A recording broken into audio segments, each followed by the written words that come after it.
just the song's really interesting. And you talk about the sort of vocal stylings, but I think without those, you wouldn't really truly understand what the song's all about and get its true meaning. I'll let you so, remove your tongue from your cheek now at this point, John. so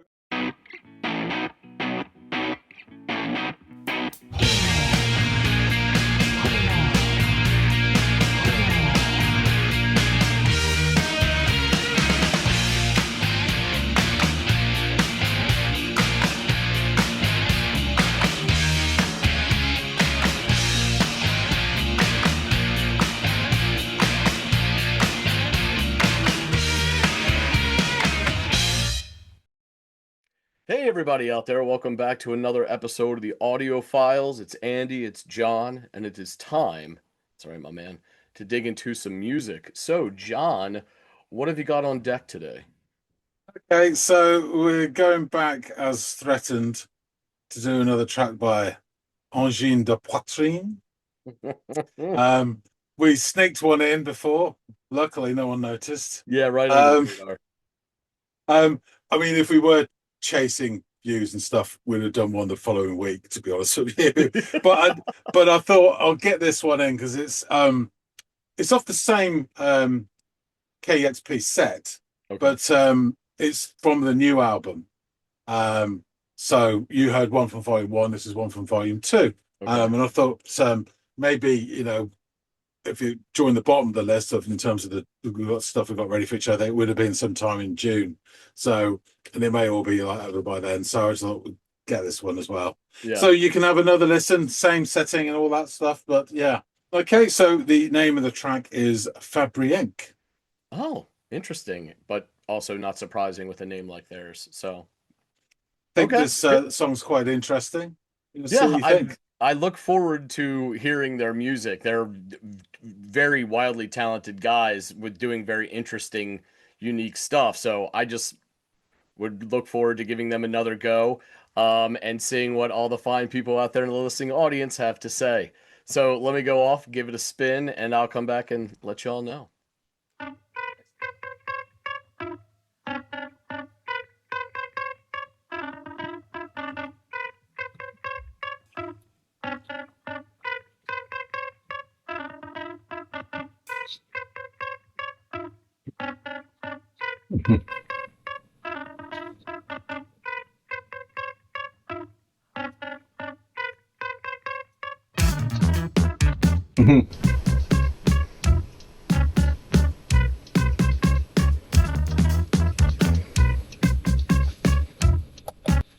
Already enjoying the quirky, odd syncopation of everything, and I know your man is one for jumping back and forth between both these different necks, whether he's looping guitar stuff or bass stuff, and then sort of bouncing to the other to lay the next bit of this layered dish.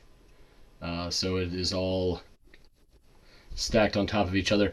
And we're going to be really interested to hear how these drums evolve. If it's anything like the last track, it's a slow burn into something pretty awesome. So let's see how it goes.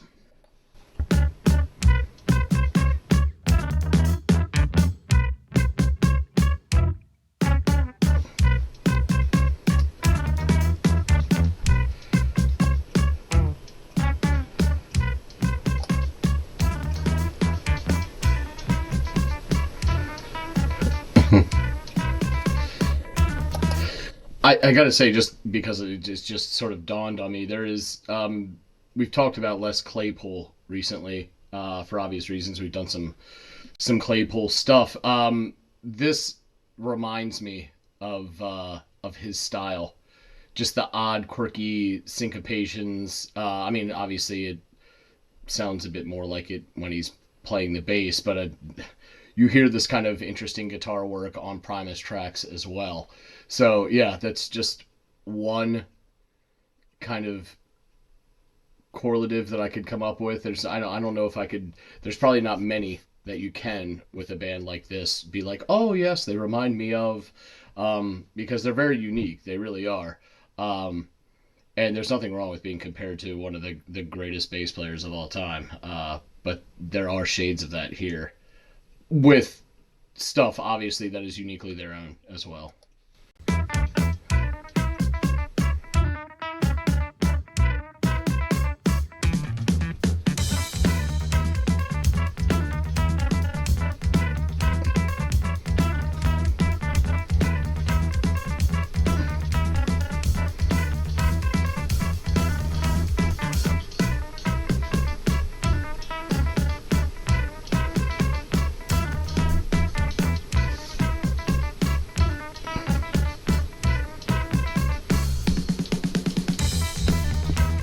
Nice.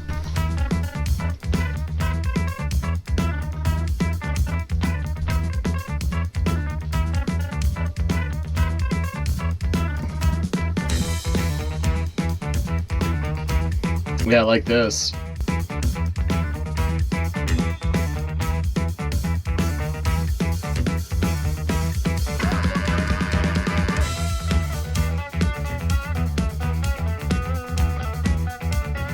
I really like this bit.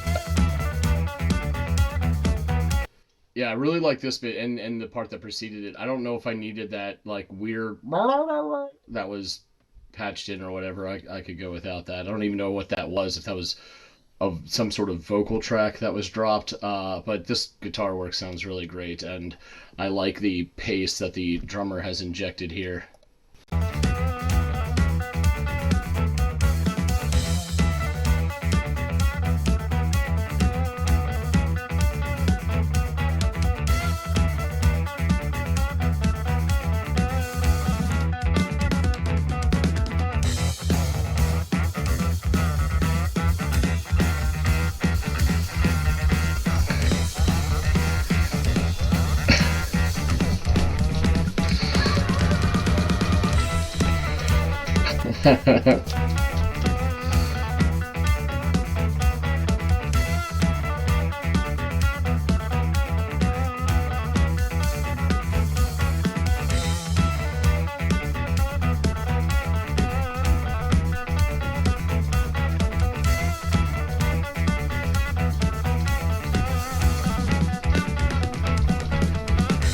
Nice.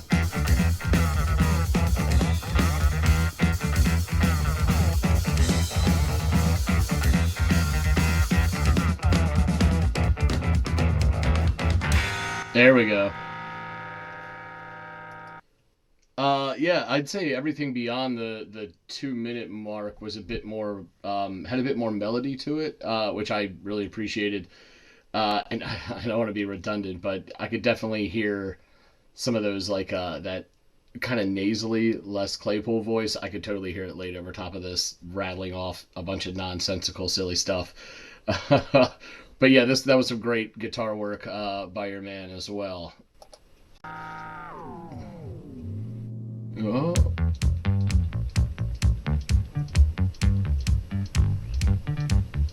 Yeah.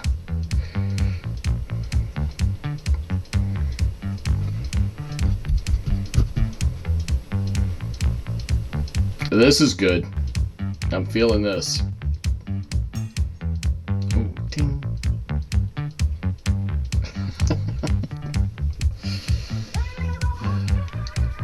Yeah, I don't need this part.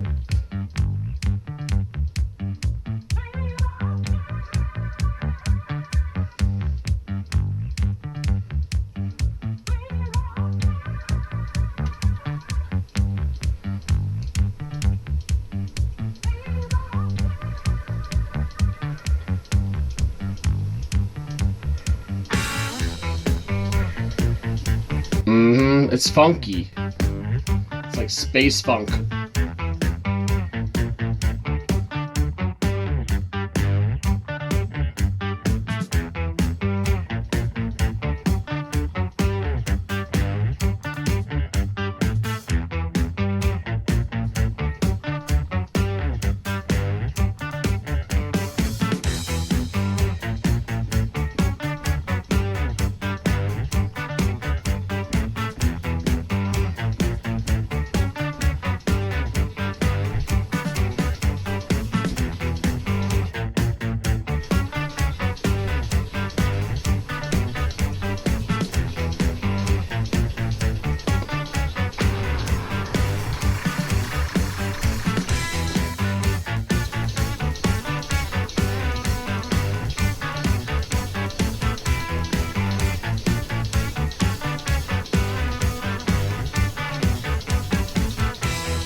Oh shit.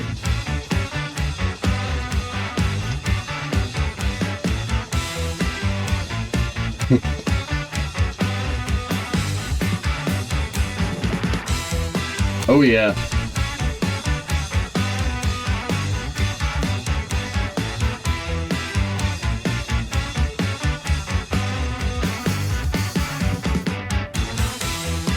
Yes.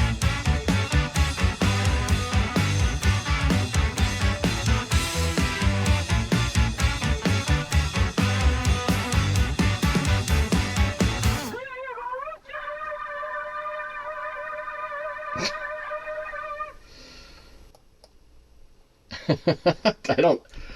It's fun and kitschy, but I don't know if I need the wacky inflatable arm tube gestures and that weird. I don't know, something about the whatever digital effect is on that. I assume vocal track, just off-putting to me. The rest of it, I mean, the music, the 98% of the rest of it is very. It for me, it goes between this is really really interesting, and this is really really good, and that Venn diagram expands and contracts throughout the track. So for me, it takes it like with the last one, it's going to take more listens to figure out just how much those two circles overlap, which there's going to be a great deal of. For me personally, I mean, I think I read somewhere about like someone said that a lot of other acts, or maybe all other acts that sort of use this gimmick of like, you know, paint and masks and all this stuff, that is a defining attribute of theirs, whereas with this group it's just the icing on the cake. And I don't think you can really argue that. Like, their musical talent stands above and beyond and is not reliant on the visual aesthetic that they bring to the table. And that's very true. It's so true, in fact, that from my perspective, and this matters to no one, especially not the band, they don't need it. You know, if they want it, that's cool. Who am I to argue with what they want? They want to do what they want to do. They should do it. But I think it almost is distracting visually. Like, I would almost like to listen to these guys just play in silence, like, you know, with no distraction around me, just their music and me, and I don't need any visual aids. And if they're offered, I don't need them in the form of these phallic noses and wild polka dots. But that is a very minor argument in the grand scheme of things, right? Because these are musicians, and the thing that they care about, I'm sure, first and foremost, is their music, and that's where the focus should be. And that's where I guess what I'm arguing is that's where I want to keep it, is on the music. Really talented stuff. And I think that I remember dude being barefoot and having some pretty long feet when he was in the last video. But you can see that his feet they remind me of like Hank McCoy, like Beast from X-Men. Like, his feet are as tactile and dexterous as his hands are. So he's down here pressing all these buttons with his toes quite fluidly. And he's using this God-given attribute of his to command these, it looked like at least two like robust pedal boards as he's playing, and he's manning them quite deftly. So yeah, this is a lot of fun, wildly interesting, very talented. I just have got to figure out how much I like this.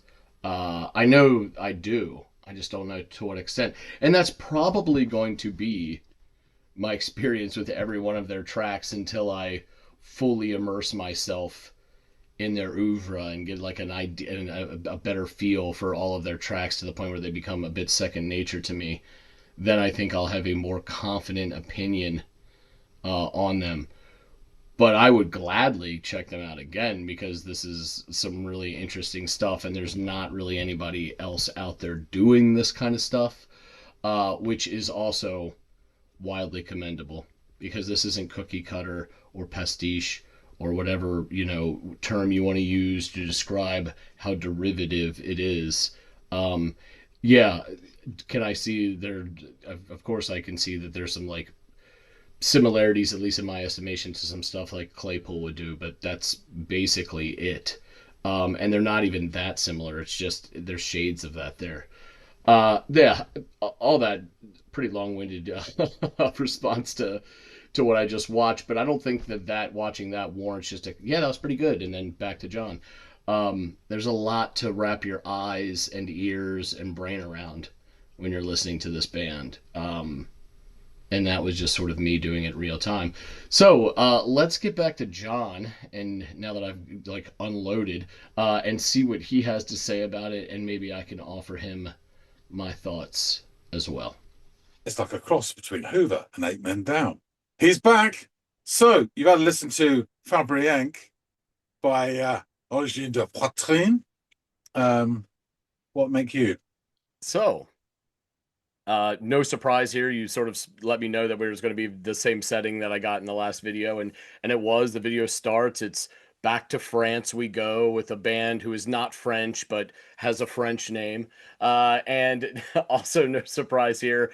But we get some microtonal guitar noodling quick, and captured on that loop effect that he enjoys using so much. This plays for a few repetitions before you see the drummer prepare himself, and our man on the guitar bass combo focus his attention on the bass portion of the instrument at this point, and just like that, we're off. Really love the odd, quirky syncopation in all of this. What's funny about it is that it actually reminded me a lot of someone who we've been talking about of late, and that is Les Claypool. There is some quirky weirdness to some of Primus's syncopation and playful stuff that they do, and I think there were shades of that in this, though this is definitely its own thing. I'm not trying to compare them and say that they're the same, but it reminded me of hearing some of Primus's more quirky stuff, and that's fine by me because I love me some Primus. Um, so yeah, the drums kick in this again, this oddly syncopated beat in time with that equally quirky bass line by our man in the golden locks with the stiff schnoz. Whilst that guitar motif continues to loop that he had laid down previously. And after the stringed wonder ensures that the bass line is also captured on loop, he refocuses his attention to the six-string portion of his instrument, laying down yet another guitar part before again returning to the bass. So there's a lot of ping-ponging between riffs and loops and necks in this sort of musical mosaic that they're painting here. At the 142 mark, we get this nice little roll on the snare by our flaccid-nosed friend, and from there, the pace and the tempo return. This all sounds like the flight of a drunken bumblebee to me, up and down and in and out, just all over the place, but in this really fun and interesting way. So I'm not trying to sound like I'm slagging it off. It's just oddly quirky, and that gives it its charm. Uh, we get another roll on the drums at the 207 mark, and the things kick off with the sound of this robot's death rattle, or a computer voice death rattle. Um, and now I think we're in maybe my favorite part of the track. This seems to be just a bit more melodic, which is not something that they're like overtly going for. You know what I mean? This isn't the most melodic band you've ever heard in your life, but you get some here, and I think just a little bit injected into all of this odd syncopation is fun and refreshing at this juncture of the track. Um, Really love what he's doing on the guitar at this point. And there's this actual groove to this bit, which I also really enjoy. Also, another observation I want to make is that there's some like really nice but brief tom work at the 235 mark, and then the duo kick off, and this time the guitar's tone via one of those many pedals has this very warbly digital sound to it. I'm not crazy about that tone, if I'm being honest with you, but it is interesting and really unique. also something that I want to say, I didn't expect I'd be doing this.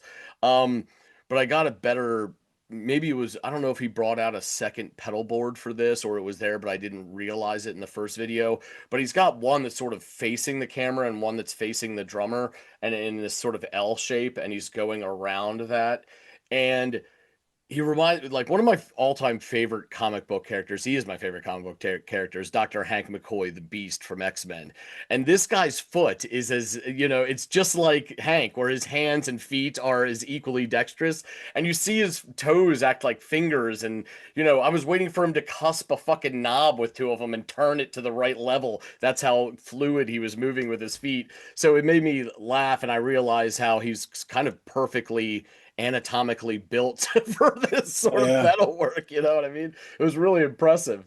Yeah. At the 329 mark, we get a strike to the cymbal, and that twangy resonance on the guitar, and this brief pause before the song comes crawling back into frame in the form of some really terrific bass work, of which there's no shortage in this track.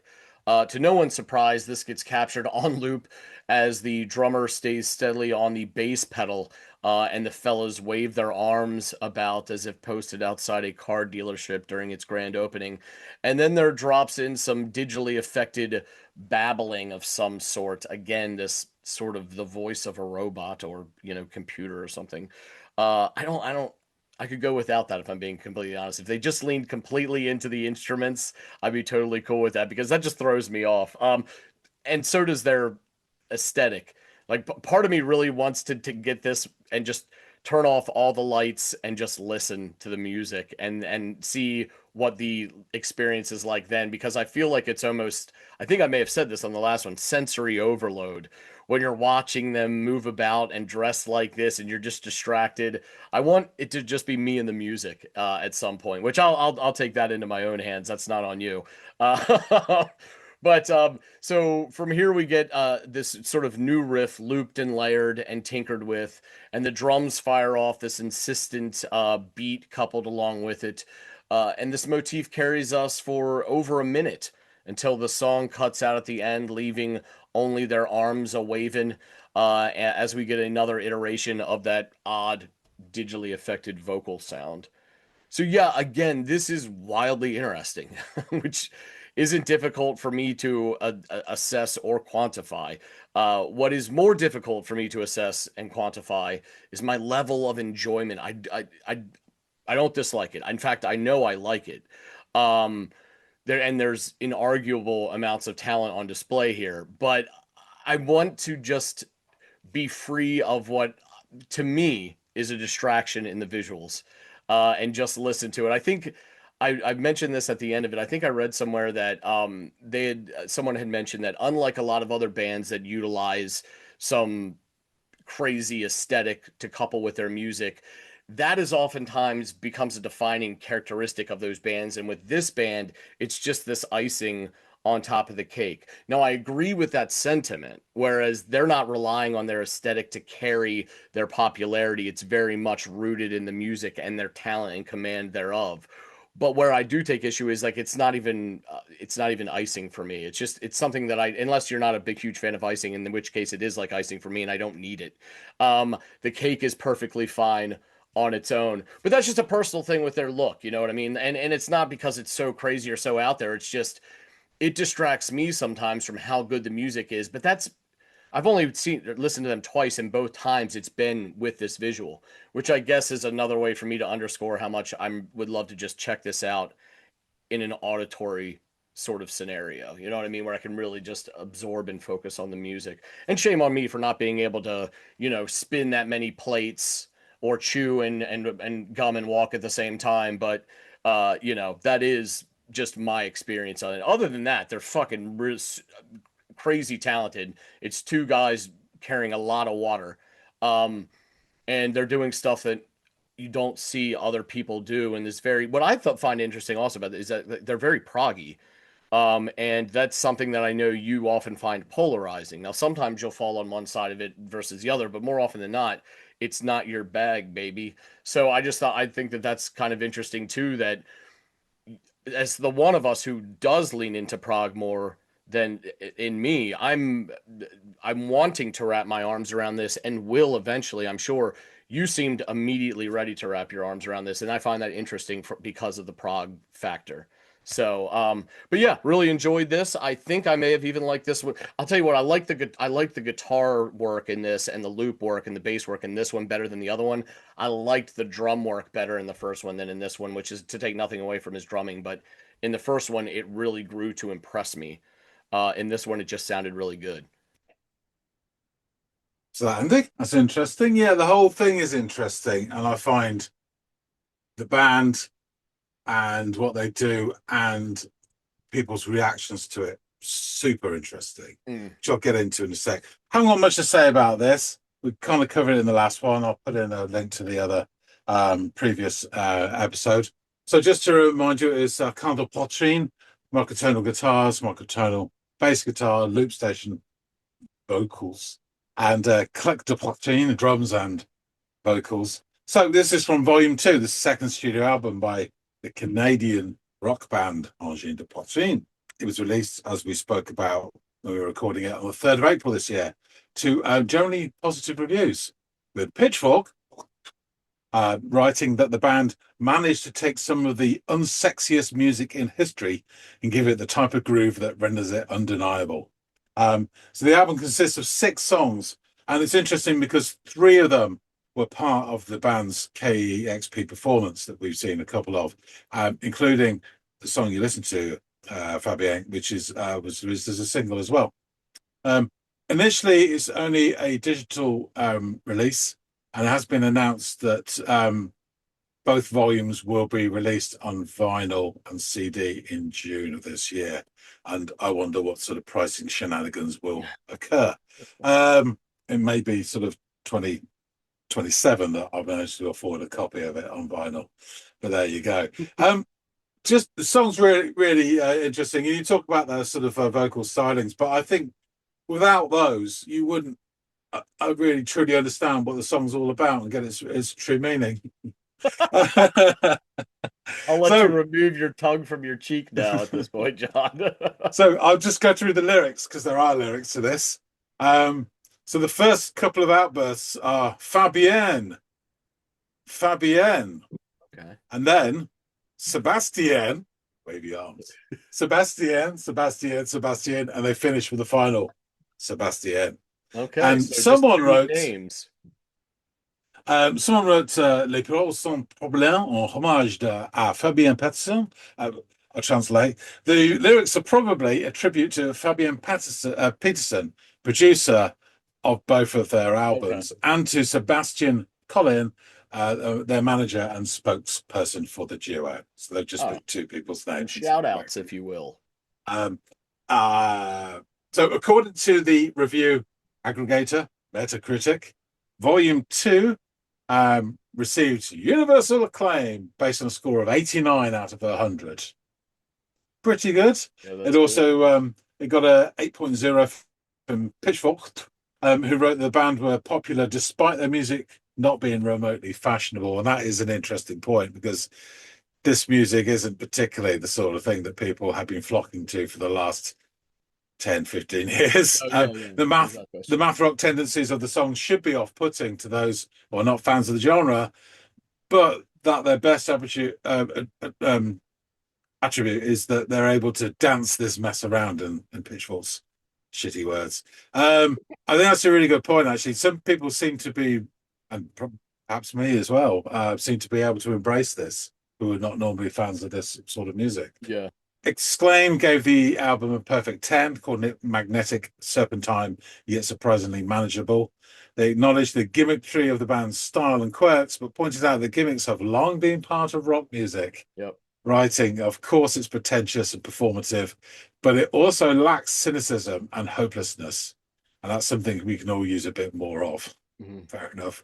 New York Times called the album songs tightly wound and termed it music of precision, agility, and stamina, adding up to a contagious manic energy. And Paste said, never before has technical mastery sounded so fun.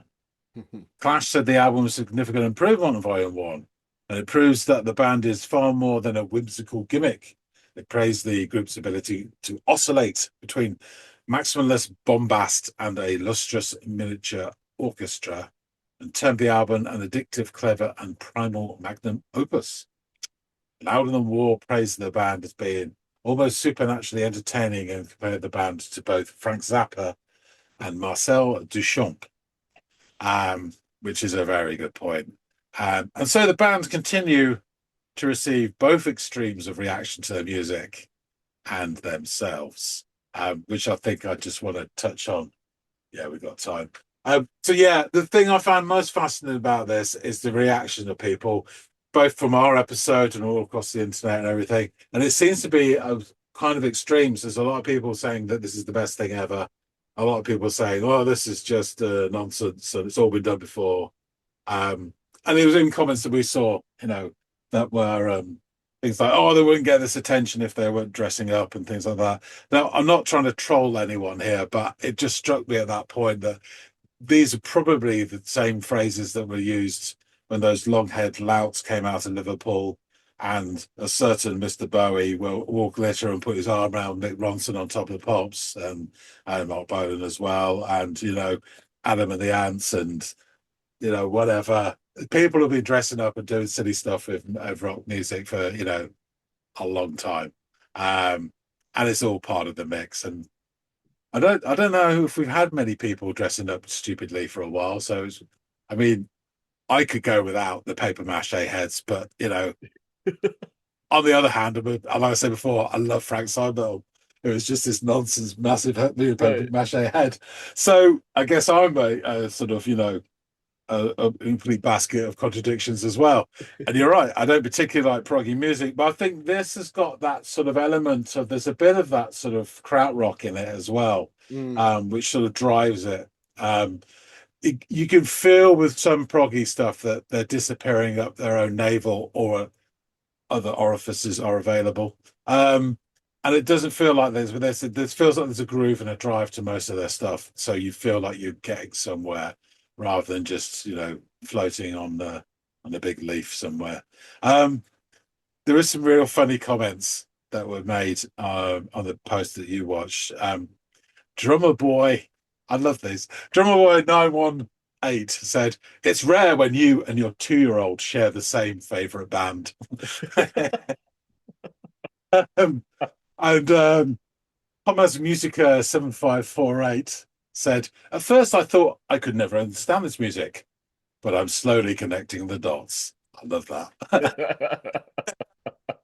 But you do get this raw enthusiasm. Alternative Elvis put, "It's the first time I felt like a teenager listening to music since I was one." And there is this sort of like smiling, juicing quality to their music.